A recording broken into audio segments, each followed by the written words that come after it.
Yun, good morning sa inyo. Alam nyo masarap gawin sa umaga is bumili ng pandesal. Ako lang ba? Kasi minsan kapag, well siguro para lang ma-experience, meron kasi tayong mga tinatawag na experience. Parang comforting experience siya.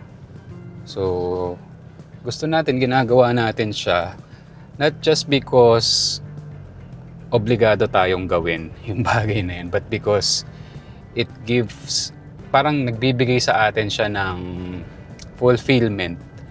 Especially ngayon, di ba, yung nararanasan natin na mga challenges, not just for individual challenges, but also sa ating environment and most importantly sa ating beloved country. So merong mga times na gusto lang nating bumalik sa basic.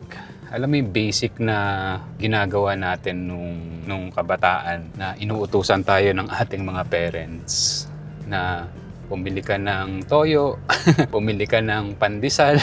Merong tawag doon parang it's a habit na nagbibigay sa atin ng satisfaction. And one of the things na minsan ginagawa ko, especially pag weekend, kapag wala pa masyadong traffic sa area, sinasadya ko yung bilihan ng pandesal. And hindi po ito sponsored, pero gustong-gusto ko yung luto or yung pag-bake ng Pande Manila sa kanilang pandesal. Meron silang dalawang options, yung big at saka yung regular size. So, tsaka pag pumupunta ka doon sa Pande Manila, you will, minsan bago ka pa pumasok sa mga stores nila, yung aroma nung pandesal, nung amoy nung tinapay, inviting na kagad I think, hindi ko alam kung hero product nila or part of their hero complementary product. Seryoso, ang technical is yung peanut butter ng Pande Manila. I think ano rin yun, homemade. I'm not sure kung homemade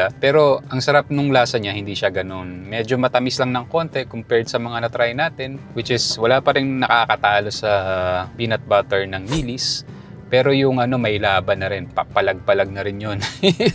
yung peanut butter ng Pande Manila.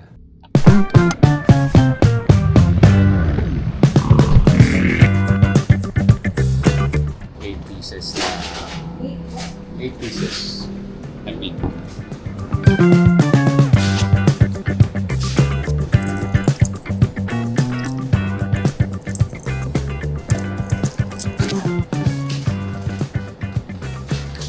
Bumili tayong pandesal. Pande Manila. Yan, bukas na yan dito sa pavilion. I think 6 AM bukas na yan. So every weekend, nag-iisip ako kung bibili ako, pero kapag sinipag yan, pumunta ako ng dumadayo ako dyan, then pinapacheck ko na rin yung mga kailangan ipacheck sa sasakyan. Tara, kain muna tayo. One of the things na pwede natin gawin, suggestion ko lang is, bakit hindi natin balikan or gawin yung mga bagay na simple siya, pero nakakabigay ng konting satisfaction, konting relief sa digital age na meron tayo ngayon. Nasa age na tayo ng AI. Convenience is everywhere, especially yung mga applications na meron tayo sa phone. So alam naman natin that's 24/7 available. Magagawa naman natin o kaya malapit sa inyo, lalakarin lang. Gawin natin yun. Pero kung hindi naman, sige, you are free to use yung mga food delivery application para kung sakali, especially kapag ngayon tag-ulan, mahirap din pumunta sa ibang lugar na hindi natin alam kung kailan babahain. Pero yung satisfaction na ginagawa natin yung mga bagay na naumpisahan nating gawin, parang back to basic things or to-do list. So yun, just a simple sharing lang. And meron tayong paparating na bagyo. Ang major hit is North Luzon. So mag-ingat po tayo dyan. Let's prepare. And I hope na sana matapos na tong habagat season.